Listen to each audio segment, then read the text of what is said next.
kid. Wow. Wow.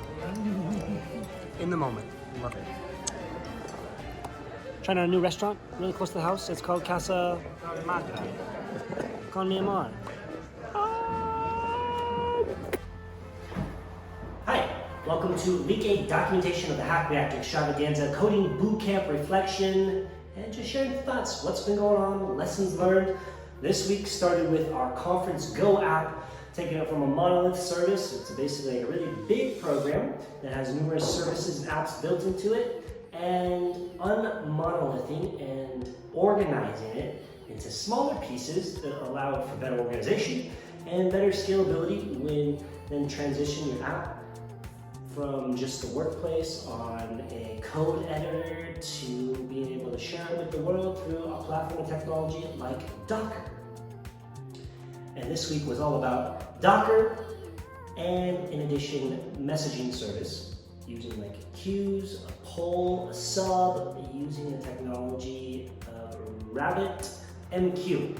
Now, for this week at Docker and RabbitMQ, I made a conscious decision to study it in more depth through different courses on the LinkedIn Learning platform. So I did several Docker courses, so for like Docker Developer, Docker Compose, and one more that was something Docker related.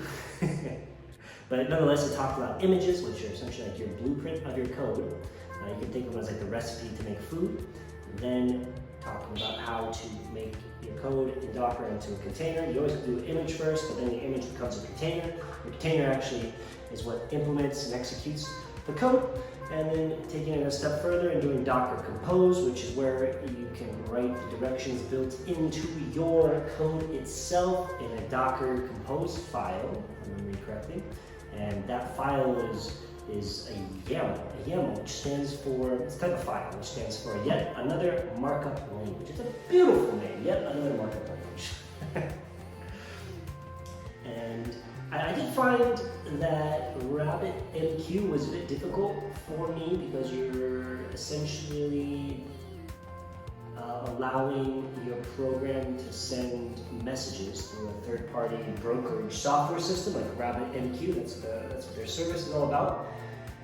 And during this week with our project Conference Go, we focused on writing emails from our app into a database that houses emails. It's basically like just for testing purposes. And that's what RabbitMQ offers. Well, actually, it was not RabbitMQ, but the technology was RabbitMQ, but it was not, I'm forgetting what exactly that hosting service was.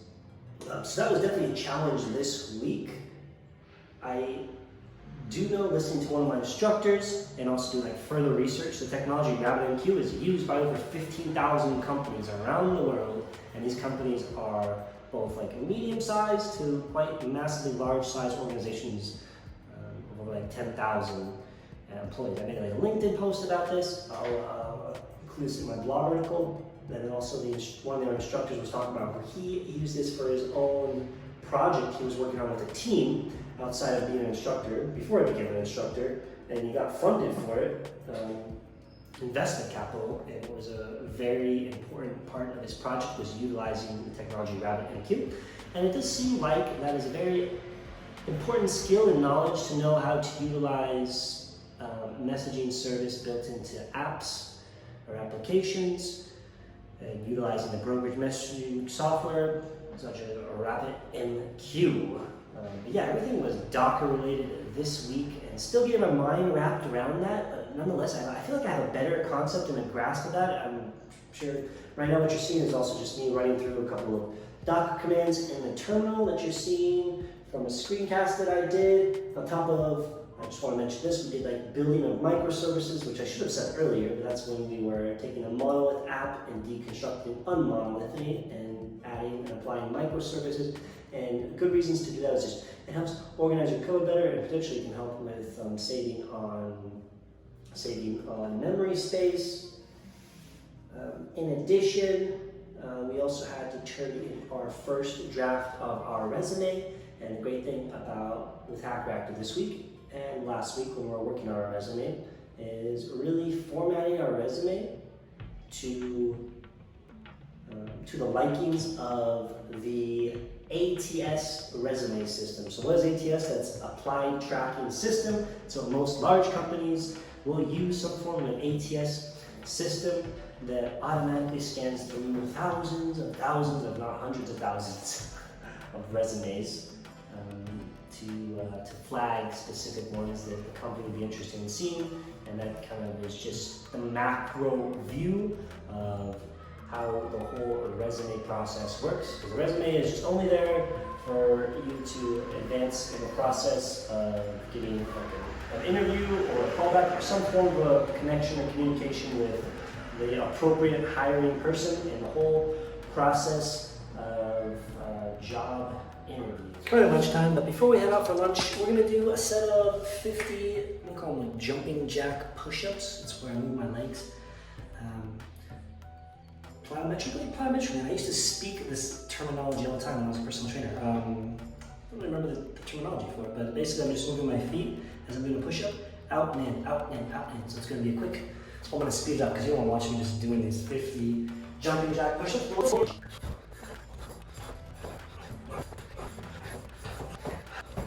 Okay, there you have it. Face is nice and red. Quick 50 plyometric jumping jack push-ups. We're gonna walk and get to lunch. Menu del dia for the day. Always grateful for my suegro for helping out with the lunch. And we're gonna have lunch with them and Val. So ciao ciao. And the course was, I don't know, maybe like 100 or so, if not more, JavaScript problems, I feel like, from 3 or 4 days of the explorations this week. Again, explorations are, so you consider like homework or prep for the following day's class. And those can take anywhere from like an hour to 3 hours. Generally, you never want to go over 3 hours if it's recommended. Because again, it's just overall a lot of screen time that you're on your computer throughout the day. So those explorations had, I want to say over 100 JavaScript problems, and those JavaScript problems were meant to just show very similarities between Python and JavaScript. There are different syntax, and that's going to always be the case between different computer languages, but nonetheless, the core concepts are the same with your functions, with your for loops. That's it. I mean, getting 100 practice problems out of JavaScript is really, I really feel confident so far going forward into next week, where the reason we're doing JavaScript is just like problem solving, or you can just say doing like coding challenges of JavaScript, is because I don't know if it's this coming week in week 9 or week 10, one of those weeks. I'm sure we're going to start doing the front end portion of the project, and the front end is more going to be utilizing the technology React.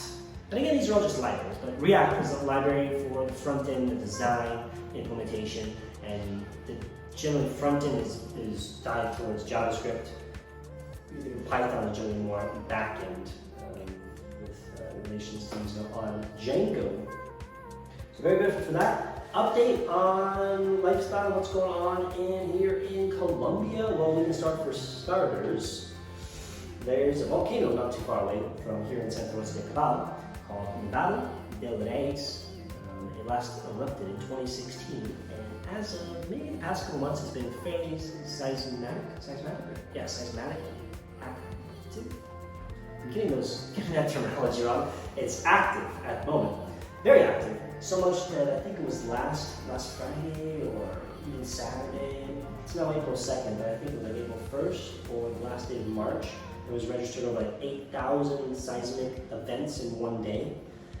And one of, I guess, like the department in Colombia that measures and follows geographical surveying stated that now most regions, the regions, departments, like states that are around this volcano are now like at a level orange.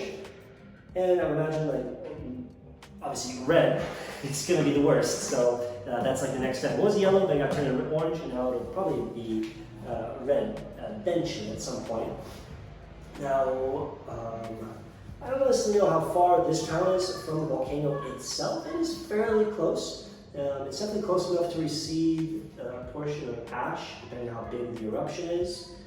It's funny, when I was just briefly doing an internet search, I found that the second most deadliest volcano eruption with deaths that ever occurred in the 20th century happened in a small town in Colombia. I do not know exactly where in relation to where I'm here at right now in Colombia, but it killed over like 20,000 people, and it was like in 1985, which that is staggeringly nuts. That's crazy to me.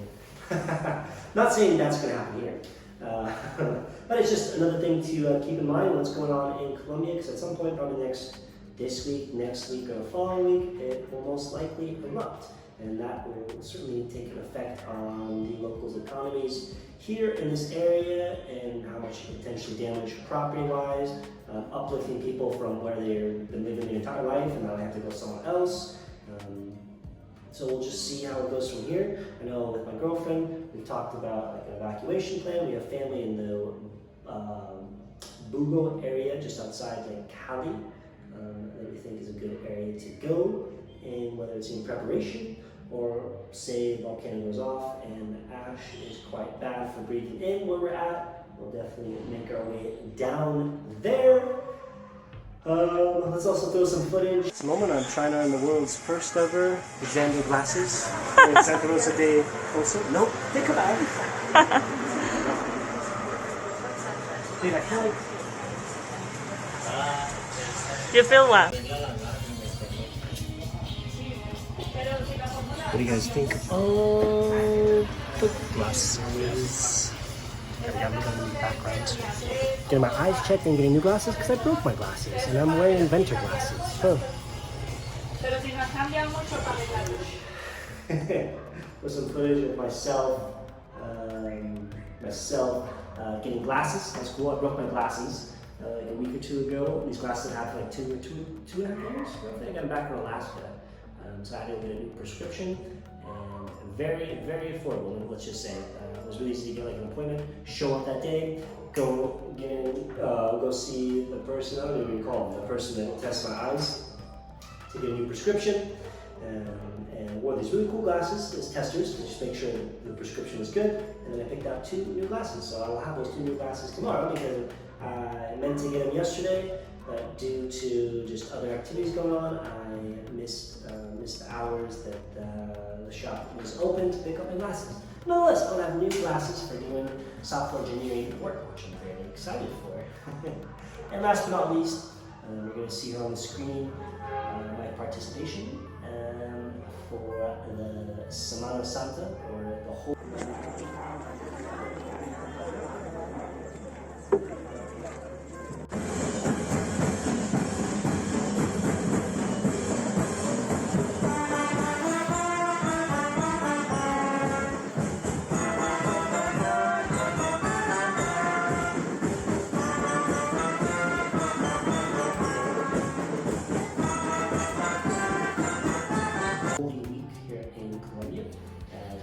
Many other Latin American countries celebrate Semana Santa. It's the first week of April, and it's in recognition of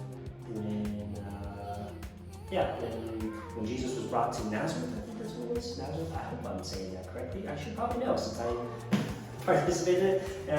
Was there for Mass, and today we have like these strains of not wheat, but like a piece of grass that got like blessed by the Father, and it's like a symbolicness. Appreciation for Jesus. I carried the platform today. I helped carry the platform today of the mock and the symbolic structure of Jesus. That was really funny. You probably cannot find me in that video because it's so hard to see where I am in the crowd. Obviously, a joke. I stick out very easily here. Alright, very excited to go into week 9 because it's the halfway point of this program. And yeah. Ayuda. Almendra.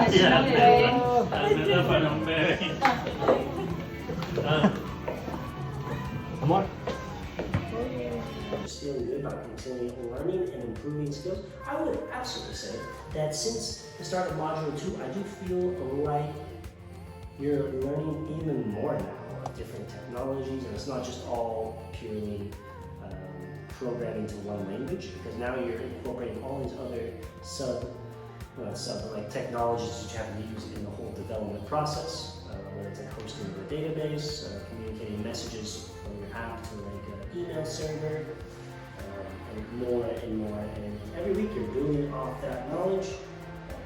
It just seems, it feels very valuable skills that you're learning, and for me, I'm taking those skills and also combining with learning other things that I'm very interested in the world of like artificial intelligence. And at least right now, because my time is very limited, I do, when I have some time, to do the LinkedIn learning courses. And LinkedIn learning courses has over 100 free courses on artificial intelligence, AI, and it's a very probably buzzword, but it also speaks to the quality of the technology AI is at right now and what you can do with it. I know for myself, I've through just like my studying on different courses of AI on LinkedIn learning platform, I found and know how to make use of like 3 or 4 AI assistant writing platforms that offer a great